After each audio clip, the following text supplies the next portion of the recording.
참 좋으신 하나님의 은총이 우리 신광의 모든 성도님들 가운데 함께 하시기를 우리 주님의 이름으로 축원을 드립니다. 좌우에 계신 분들과 이렇게 평화 인사를 나누셨으면 좋겠습니다. 하나님의 은총이 당신과 함께 하시기를 바랍니다. 자, 앞뒤에 계신 분들과도 좀 눈을 마주치시고 웃으면서 좀 그렇게 인사 나눠보십시오. 하나님의 마음이 머무는 곳을 향합시다. 마태복음 18장 12절로 13절에 이렇게 기록하고 있습니다. 너희 생각에는 어떠하냐? 만일 어떤 사람이 양 100마리가 있는데 그 중에 하나가 길을 잃으면 그 99마리를 산에 두고 가서 길 잃은 양을 찾지 않겠느냐? 진실로 너희에게 이르노니 만일 찾으면 길을 잃지 아니한 99마리보다 이것을 더 기뻐하리라. 이와 같이 이 작은 자 중에 하나라도 잃는 것은 하늘에 계신 너희 아버지의 뜻이 아니니라. 천국에서 큰 자가 누굽니까? 라고 하는 제자들의 질문과 제자들의 논의로 시작되어진 이야기의 마지막에 예수님께서 제자들에게 주셨던 비유의 말씀입니다. 전체적인 분위기의 주제는 뭐였냐 하면 하늘에서 큰 자가 누굽니까? 그 말의 의미는 어떻게 하면 큰 자가 될 수 있을까요? 라고 하는 제자들의 의문과 마음들 속에 예수님은 그 마지막 부분에서 잃은 양에 대한 비유를 우리에게 해주고 계신다는 사실입니다. 주님, 누가 큰가요? 제자들의 시선은 단연코 큰 자에게 가 있었고 크게 되려고 하는 것에 그들의 시선이 가 있었는데 예수님은 그들의 그 시선을 모조리 다 붙들어다가 어디에 놓으시냐 하면 작은 자, 어린아이 같은 자, 잃은 양에게 그들의 시선을 붙들어 오고 계시는 이야기가 바로 성경의 이 본문에 나타나 있는 이야기이기 때문입니다. 이 말의 의미는 제자들이 바라봤던 곳과 예수님이 바라보시는 곳이 달랐음을 우리에게 시사해 주는 부분이기도 합니다. 제자들은 틀림없이 예수님과 다른 곳을 보고 있었습니다. 큰 자, 크게 되는 거. 근데 주님은 작은 자, 어린아이 같은 자, 잃어버린 자, 주님의 마음은 거기 가 계셨다는 겁니다. 어른들 하시는 말씀 가운데 이런 말 있죠. 10손가락 깨물어서 안 아픈 손가락이 있다고요? 없다고요?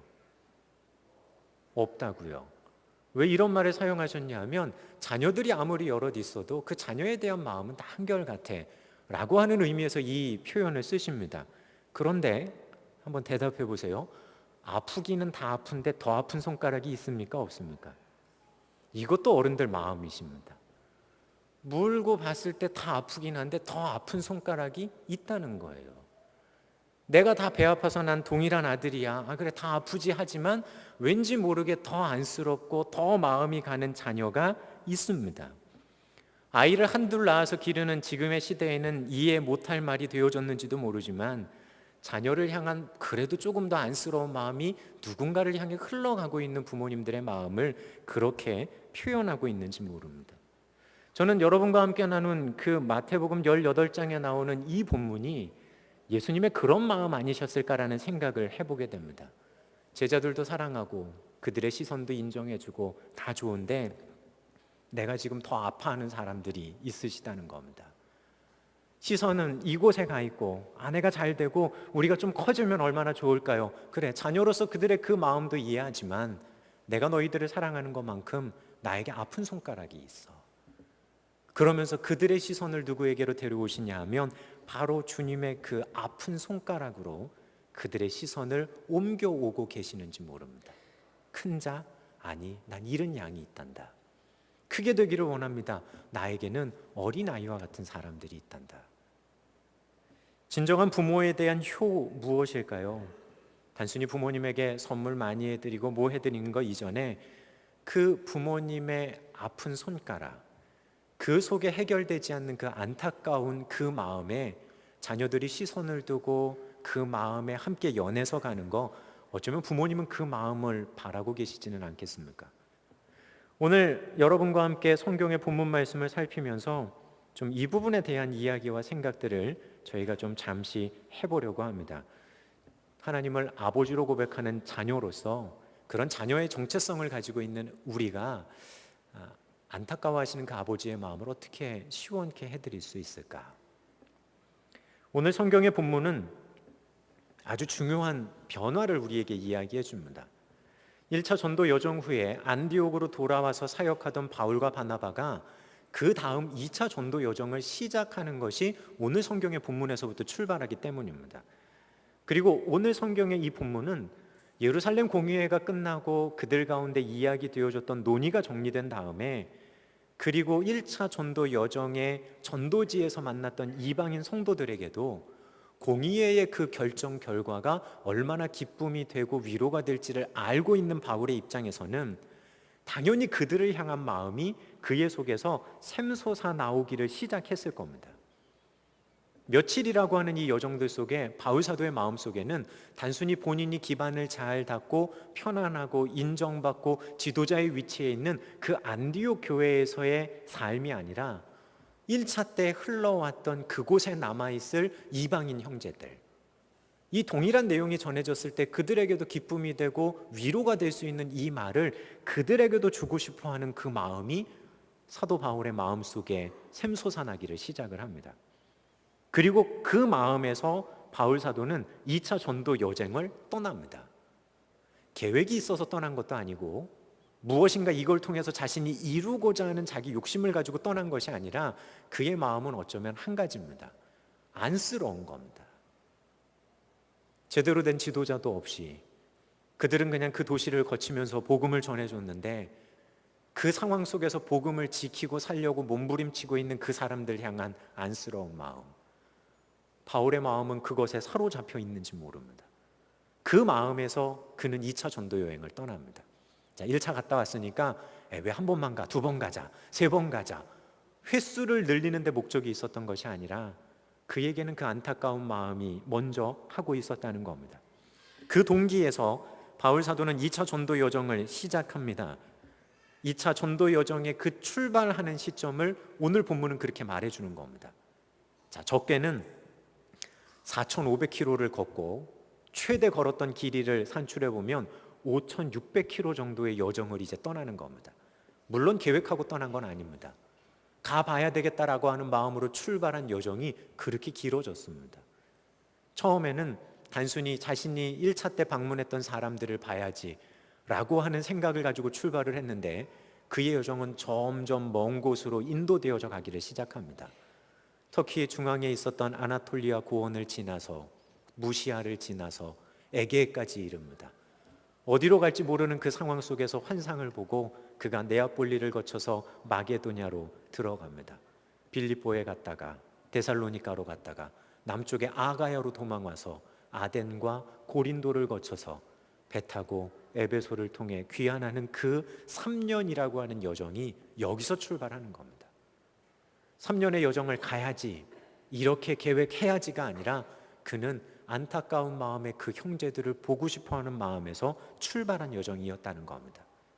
우리가 지나놓고 생각하면 사도 바울의 2차 전도 여정을 보면서 와, 대단한 일을 했다, 유럽의 첫 교회를 세우고 유럽의 복음을 전했네라고 하는 그가 한 일의 기준을 둘 수 있지만, 바울 사도는 처음부터 그 계획이 아니었다는 겁니다. 그는 그저 흘러가는 그 마음, 형제들을 다독이고 싶고 위로하고 싶은 그 마음에서 그는 그냥 시작했던 겁니다. 그런 생각해 봅니다. 이 며칠이라고 하는 시간이 사도 바울에게는 그렇게 소중한 시간이 아니었을까? 이 장대한 여정을 계획하는 시간이 아니라 그는 그 여정 속에 안타까워하는 마음으로 그 형제들을 보기 원하는 그 마음을 품고 정리하며 그 하나님의 마음에 조율되어져 가고 있었다는 겁니다. 여러분 한번 생각해 보십시오. 시점적으로 복음이 예루살렘을 넘어 유다와 사마리아를 넘어 이제는 시리아 안디옥 지역 길리기아까지 확장됩니다. 그리고 1차에 잠깐 다녀오기는 했지만 터키의 중앙 고원까지도 복음은 이미 갔습니다. 예루살렘을 중심으로 하고 그 영향력 하에 있는 주변의 교회들은 왕성하게 활동하고 그리고 든든히 서가고 있었습니다. 하지만 그곳에서 거리가 멀리 떨어져 있었던 변방이라고 할 수 있는 곳의 교회들은 어땠을까요? 이렇다 할 지도자도 사도들도 그들을 향한 어떤 돌봄의 손길들도 그들은 경험하기 어려운 상황에 있었던 것이 사실입니다. 하지만 그럼에도 불구하고 복음을 받아들이고 주님 앞에 머물러 있는 그들은 하나님 보시기에 여전히 동일한 하나님의 자녀들이었습니다. 자, 그러면 이 시점에서 하나님께 있어서 가장 아픈 손가락은 누구겠습니까? 예루살렘에 있는 그 사람들이었을까요? 사도들이었을까요? 안디옥에 있는 그들이었을까요? 주님의 입장에서 가장 안타깝고 가장 안쓰러운 마음이 향하는 곳, 그들은 바로 복음을 이제 막 받아들인 그 변방의 그 사람들이었다는 겁니다.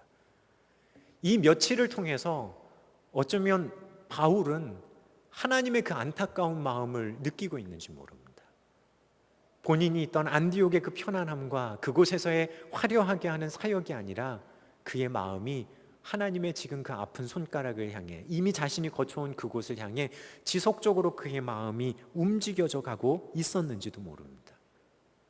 그렇게 하나님과 같은 마음이 되어져서 마음이 정해지는 그 순간 사도 바울의 새로운 여정은 출발하는 겁니다. 우리는 많은 경우 그런 생각 많이 하게 됩니다. 무엇인가 새로운 일을 해야지 새로운 여정이 지금 출발한다라고 하는 생각을 할 때가 많습니다. 하지만 여러분, 진정한 의미에서 새로운 여정은 내가 지금까지 가지고 왔던 그 길의 방향성에서 그냥 그 마음 가지고 하면서 새로운 거 뭔가를 하나 하고 하나 하는, 뭔가가 하나 추가되어지는 개념이 아니라 완전히 바뀐 새로운 마음을 가지고 어떤 일 가운데 임하게 될 때 그것이 인생에 있어서 새로운 여정이 막 출발되었다라고 우린 이야기할 수 있습니다. 사도 바울은 지금 그 여정을 출발하는 겁니다. 이런 의미에서 그는 1차와는 다른, 겉으로 보여지기에는 똑같이 전도라고 하는 모습으로 보여질 수 있지만 그는 완전히 다른 또 하나의 여정을 지금 출발하고 있다는 겁니다. 그렇게 하나님의 마음에 연해 자신의 마음을 정하고 주님의 안타까움이 향하는 그곳을 향해 그의 마음을 두기 시작을 하는 겁니다. 자, 그러면서 사도 바울이 뭐라고 얘기하냐면 이런 이야기를 합니다. 우리가 주의 말씀을 전한 그 각 성으로 갑시다. 그 마음을 함께 동행했던 바나바와 나누면서 이야기하는 겁니다. 우리가 말씀을 전했던 그 각 성으로 갑시다. 아마 이 이야기를 할 때 사도 바울은 1차 전도 여정의 수많은 일들이 그의 머릿속을 주마등처럼 스쳐 지나갔을 겁니다. 우리는 1차의 여정을 알기 위해서 성경을 펼쳐야 하지만 자신의 삶으로 살고 경험했던 바울은 순식간에 그 일정들이 머릿속을 지나가고 있었을 겁니다. 그의 뇌리를 관통하는 일들, 배 타고 구브로 섬의 살라미에 갔다가 섬 한가운데를 지나서 바보에 가서 박수 엘루마를 만났고, 거기서 배 타고 밤빌리아 버가에 갔을 때 마가 요한이 집으로 돌아가 버렸지. 거기서 험한 산인 토르스 산맥을 넘어서 비시디아 안디옥에 애써서 들어가고 복음 전하다 매 맞고 쫓겨났지. 그리고 이고니온에 가서 복음을 전하는데 그곳에서도 상황이 여의치 않아서 남쪽의 루스드라로 도망할 수밖에 없었지. 근데 안디옥과 이고니온에서 따라온 사람들이 루스드라에서 나한테 돌을 던져서 내가 죽은 줄 알고 밖에 시체처럼 던져졌던 경험이 내가 그때 있었지. 거기 있을 수 없어서 더베로 바나바와 함께 피신했다가 나에게 돌을 던진 사람들이 있지만 그래도 복음을 전한 그들에 대한 생각 때문에 다시 그들을 찾아가서 위로했던 그 나의 1차 전도 여정. 여러분들 생각하시기에 추억입니까? 악몽입니까? 눈으로 보여지는 바울 사도의 사건만 가만히 들여다보면 이거는 추억하기도 싫은 기억일지 모릅니다. 근데 바울 사도는 그 여정을 떠올리면서 힘들고 어려운 여정에 치를 떠는 것이 아니라 바울 사도는 그 여정을 이야기하며 바나바에게 이런 말을 합니다. 야, 우리가 고난당하던 곳으로 돌아가자가 아니라 주의 말씀을 전한 곳으로 가자. 그에게 있어서는 자신이 매맞고 고난당하고 자신이 쫓겨났던 것, 그것으로 그 땅을 기억하는 것이 아니라 바울 사도는 내가 말씀을 전했던 곳, 하나님의 말씀을 들고 가서 그 말씀을 심었던 곳, 그곳으로 바울에게는 기억되고 있다는 겁니다. 삶을 살아가며 삶의 여정을 걸어갈 때 우리에게도 그런 경우가 있을 겁니다. 어떤 사건을 기억할 때 그 사건, 그 일을 행하면서 내가 품었던 그 속에 있었던 선하고 온전한 대의를 기억하는 것이 아니라 뭔가를 했어. 근데 어려웠어. 그것만 우리가 기억한다는 겁니다. 그러니 다시 하려고 하는 마음이 쉽게 시작되질 않는 겁니다. 일을 하면서도 초점이 어디에 있었냐 하면 큰 하나님의 뜻이 아닌 내 마음과 감정에 머물러 있을 때가 더 많았기 때문에. 하지만 바울 사도는 그 지역을 그렇게 기억합니다. 힘든 건 힘든 거 맞습니다. 매 맞고 돌에 맞은 거 사실입니다. 하지만 돌 맞은 걸 기억하는 것이 아니라 그는 내가 말씀을 전했던 곳으로 그 땅을 기억한다는 겁니다. 그러니 가야겠다는 거예요. 그 마음이 있으니 다시 가야겠다는 겁니다. 그의 그 마음은 성령님께서 그에게 허락하신 마음임에 분명할 겁니다. 왜냐하면 일반 사람들에게 있어서는 쉽게 가질 수 없는 마음이 바로 그렇게 보여지고 있기 때문에 그렇습니다. 하나님 주신 마음을 가지고 그 마음에 지금 연해서 가는 겁니다. 그리고 그 하나님의 마음 또한 자신의 아픈 손가락들을 향해 있는 하나님의 마음을 알아서 그 아버지의 마음을 지금 시원케 해드리려고 하는 아들의 마음으로 바울 사도는 지금 가는 겁니다. 하나님께 불평하지 않습니다. 저 거기 가서 얼마나 고생했는지 아시죠? 저 거기 다시는 못 갑니다. 그런 얘기하지 않습니다. 복음을 전했던 곳이고 지금 아버지가 안타까워하는 그들이 있는 곳이라면 자식된 제가 가야죠. 복음을 전했던 그 땅으로 갑시다 라고 말할 수 있는 것, 그것이 바울 속에 있었던 그의 마음입니다. 그는 또한 이렇게 얘기합니다. 형제들이 어떠한지 보자. 이미 1년에서 길게는 2년 정도 떨어져 있는 그 형제들이 어떤지 보자. 그 말의 의미는 궁금하다는 겁니다. 그들이 지금 복음을 받아들이고 어떤 마음으로 어떻게 살아가고 있는지 궁금하다는 겁니다. 그런데 그들을 궁금해하시는 분은 또 한 분 계시죠. 하나님의 마음과 시선 또한 그들에게 있으셨을 거기 때문에 복음을 받아들이고 두세 사람이 내 이름으로 모인 그곳에 나도 있을 거야. 그 땅 가운데 계시며 그들을 향한 애타는 마음을 가지고 계신, 어쩌면 주님의 그 마음을 바울은 이렇게 표현하는지 모릅니다. 형제들이 어떠한지 가서 보자. 사실 수리 안디옥에 비하면 1차 전도 여정의 그 지역들은 척박한 곳이었습니다. 예전보다는 조금 더 나아졌으려나 하는 기대는 있을지 모르지만 그 기대를 정말 기대할 수 없는 땅이 그곳이었기 때문입니다. 바울과 바나바가 떠났다고 해도 그 땅은 달라진 것 없습니다. 유대인들의 박해와 어쩌면 예수 믿는 사람들을 향한 그 편견에 사로잡힌 시선들은 여전했을 겁니다. 그리고 예수 믿는다는 것 때문에 적대적인 시선을 가지고 있었던 유대인들도 있었고, 그들에 의해서 충동질 당하고 있을 이방인 사람들도 많은 곳이 그곳이기 때문입니다. 내가 복음을 들고 전했던 그 척박한 땅에 그 복음은 뿌리를 내리고 꽃을 피웠으려나 그것이 바울이 갖는 애타는 마음이었는지 모릅니다. 하나님의 마음도 그 광야에서 피어나는 그 꽃들, 그 꽃을 바라보시는 시선을 바울도 그렇게 함께 느끼고 있지는 않았을까요? 개인적으로 오늘 성경의 본문을 묵상하며 그런 생각해 봅니다. 하나님이 가장 안타까워하셨을 그들을 향해 아버지의 그 아픈 손가락을 돌볼 줄 알았던 한 아들, 그가 바로 바울이지 않았을까? 성경은 분명 바울 사도를 중심으로 기록합니다. 바울 사도의 전도 여정을 중심으로 시선을 옮겨가며 그가 했던 일들 하나하나를 기록해 갑니다. 그렇다고 해서 하나님의 시선이 바울에게만 있었다는 거 아니에요. 하나님의 시선은 복음을 받아들인 모든 사람들에게 있었습니다.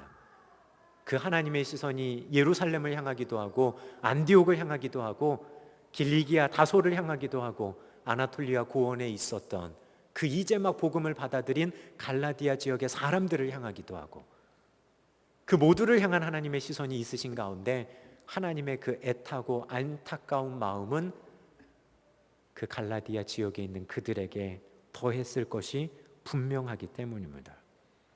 어쩌면 바울은 이 며칠간 그 아버지의 마음을 알았는지 모릅니다. 단순히 계획을 하고 전도할 목표를 세우고 그 계획대로 추진할 준비를 하는 것이 아니라 2차 전도 여정의 시작을 위해 하나님이 그에게 준비시키셨던 건 하나님의 안타까운 마음에 네가 함께 할 수 있겠냐. 주님은 그것을 그에게 준비시키고 계셨는지 모릅니다. 어느 한 목사님께서 하신 이야기입니다. 이 목사님 지금은 거의 60이 다 돼 가시는 목사님이십니다. 근데 이 목사님께 누님이 있으시답니다. 그런데 이 누님은 젊은 시절부터 참 삶에 우여곡절이 많은 그런 삶을 사셨다고 합니다. 아프기도 참 많이 아팠고 죽는 줄 알았다가 살아나는 경험도 질병 가운데 여러 번 했고, 그래서 항상 지쳐있고 힘들어하는 그 누님의 여정이라는 겁니다. 경제적인 형편도 그렇게 여의치 않은 그런 누님을 늘상 옆에서 지켜봐 와야 했던 것이 이 목사님이셨답니다. 그런데 목사님에게는 나이 많으신 아버지도 살아계시답니다. 아버지도 살아계시고 또한 누님도 살아있는 겁니다. 그러니까 아버지의 마음이 이제는 더 이상 나이가 많아서 자신의 육신으로는 그 딸을 돌볼 수 없는 안타까움, 하지만 자신의 누이를 향한 아버지의 애타는 마음, 안쓰러운 마음은 옆에서 지켜보는 그 아들도 느낄 수 있을 정도였다는 겁니다. 어느 날 노구의 아버지가 아침 일찍 집을 나서시더랍니다. 지난밤 누님과 전화하다가 감기가 심하게 들려서 일하러도 못 나갔어요 라고 하는 그 이야기를 듣고 아버지는 그 노구를 이끌고 자신의 딸을 찾아 막 출발하려는 그런 시간이었답니다. 목사님은 현관 앞에 있는 아버지를 잠깐 붙들어 멈춰 세워놓고 방으로 들어가서 지갑에서 돈을 좀 가지고 나와 아버지의 손에 쥐어드리며 이렇게 말했답니다. 누님께 가실 때 고기라도 한 근 사가지고 가세요. 아버지는 그 아들을 물끄러미 바라보다가 이렇게 말씀하시더랍니다. 내가 고맙구나. 고맙다라고 하는 이 말, 그냥 무엇인가를 내 손에 주어줬으니까 고마워 라고 하는 그렇게 들려지는 것이 아니라, 그래, 내 그 이 애타는 마음에 네가 그렇게 함께 해준 게 내가 고마워 라고 하는 그런 아버지의 진심을 느낄 수 있는 시간이었다는 겁니다. 그리고 자신에게 고마워하는 그 아버지의 음성을 들을 때 굉장히 무엇인가 모를 그 따뜻함이 이 목사님의 마음속에 가득 담겨져지는 그런 순간으로 또한 나는 그때를 기억한다라고 이야기하시는 겁니다. 야, 나한테 뭘 해줬으니까 고마워. 하나님은 그것이 아니라 그 하나님의 마음에 지금 같이 연하여 애타하며 가고 있는 그 바울에게도 주님은 그렇게 얘기하시지 않을까요? 내가 고맙다. 내 아픈 손가락을 향해 있는 네 마음, 나도 안쓰럽고 근데 그것에 너도 함께 안타까워하고 안쓰러워하니 내가 고맙다. 바울은 단순히 주님의 마음에 연해가면서 제가 이 일을 하겠습니다라고 하는 그런 어떤 투지가 지금 올라오는 시간이라기보다도 오히려 하나님께서 그에게 주셨던 야, 네가 고마워 할 때의 그 따뜻함이 바울 사도를 어쩌면 가득 채워가고 있는 그러한 시간이었는지 모릅니다. 우리는 흔히들 그렇게 생각합니다. 아버지의 마음을 시원케 해드리려면 내가 무엇인가를 희생해야 되고 내가 무엇인가를 손해봐야 되고 내가 뭔가를 더 해드리면 나는 힘들지 않을까? 하지만 정말 그 마음이 아버지의 마음과 하나 되어진 자녀는, 그리고 그 아버지의 아픈 손가락을 향해 성숙한 그 자녀가 함께 연해서 갈 때는 아버지의 그 마음을 시원케 해드림이 우리에게는 따뜻함이 된다는 겁니다. 하나님 아버지의 마음을 시원케 해드림이 나에게 무거운 짐이 아니라 오히려 그것 가운데 주시는 하나님의 음성이 우리에게는 따뜻함이 되어줘야 한다는 겁니다. 자, 그럼 우리는 이제 생각해 볼 수 있습니다. 주님의 일을 하고 때로는 봉사하고 헌신하고 감당하면서 여러분들의 마음에 따뜻함이 있으십니까? 무엇인가 일을 하면서 일을 하고 무거운 마음, 특별히 관계 속에서 누군가와 함께 해가면서 그런 따뜻함이 있으십니까? 특별히 누군가의 마음을 내가 지금 보듬어 안아주고 누군가의 삶을 위해서 내가 조금 헌신하고 누군가를 위해서 지금 내 마음과 삶을 온전히 드리고 있어라고 했을 때 하나님이 그 관계 가운데 함께 하고 계시다고 한다면 힘들어요, 어려워요. 그 마음보다도 여러분을 향한 하나님의 음성을 들으셨으면 좋겠습니다. 내 그 안쓰러운 마음을 네가 알아주니 내가 고마워.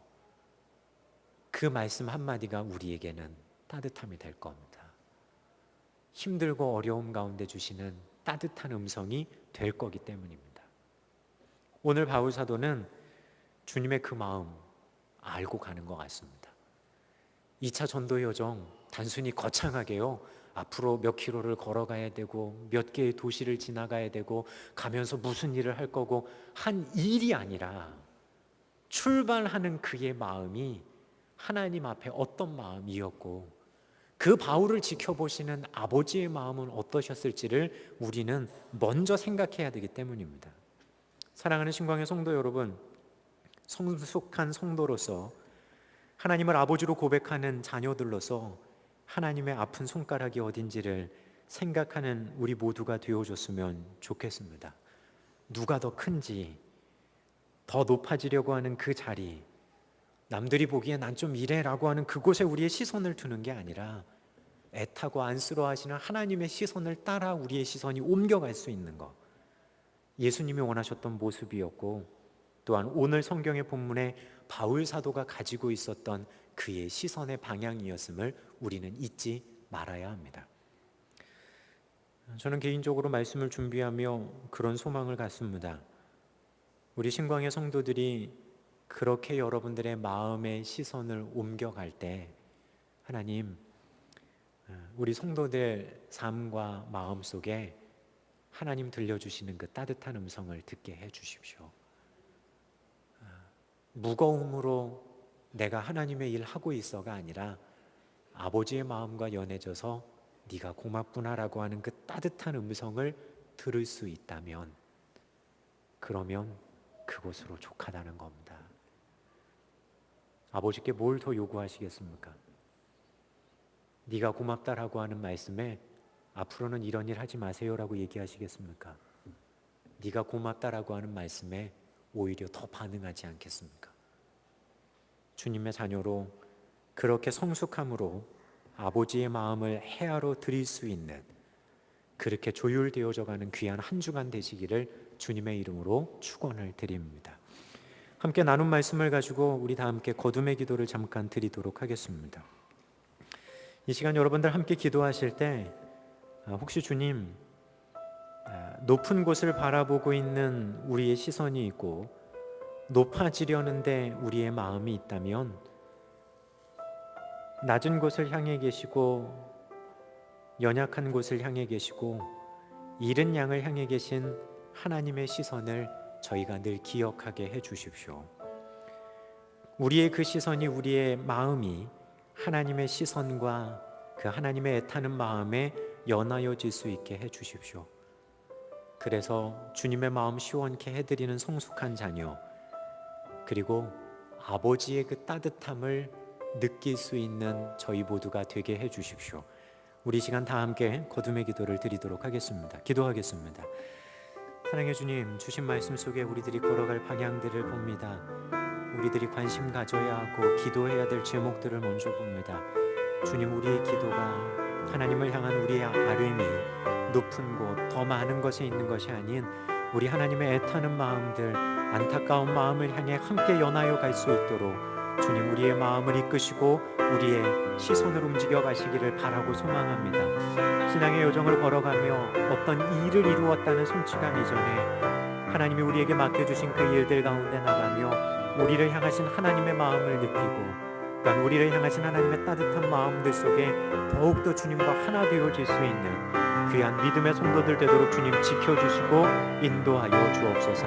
삶의 각각의 여정들 속에 주님께서 동행해 주시기를 원합니다. 삶의 자리에서 내 계획, 내 생각이 아닌 하나님의 그 애타는 마음이 향하는 것을 저희로 찾게 하여 주셔서 저마다 살아가는 삶의 자리는 다르지만 그곳에서 아버지의 마음 시원케 해드리며 우리를 향하신 아버지의 따뜻한 마음을 다시 한번 느끼는 저희들 되게 하여 주옵소서. 우리의 신앙의 여정들, 우리의 욕구만을 바라는 어린아이와 같은 모습이 아니라 아버지의 마음을 헤아릴 줄 알고 아버지의 애타하시는 마음을 또한 마음으로 읽어 그 아버지의 마음 시원케 해드리는데 움직여져가는 저희 모두가 되게 하여 주옵소서. 때로는 스스로 하나님의 마음 시원케 해드리기에 너무 부족하다라고 하는 그런 마음을 품을 때도 있습니다. 하지만 주님, 무엇인가 일을 해드리는 것이 아니라 안타까워하시는 그 아버지의 마음과 함께 연하여 같이 안타까워하고 같이 슬퍼하고 또한 그 일을 위해 기도할 수 있는 성숙한 신광의 성도들 되게 하여 주옵소서. 우리의 삶에 주님의 그 아픈 손가락들이 보여진다면 그곳을 향해 우리의 마음도 관심도 우리의 기도의 방향도 함께 움직여져 갈 수 있는 성숙한 신광의 성도들이 다 되어지기를 간절히 바라오며 우리 주님 예수 그리스도의 이름으로 기도드립니다. 아멘.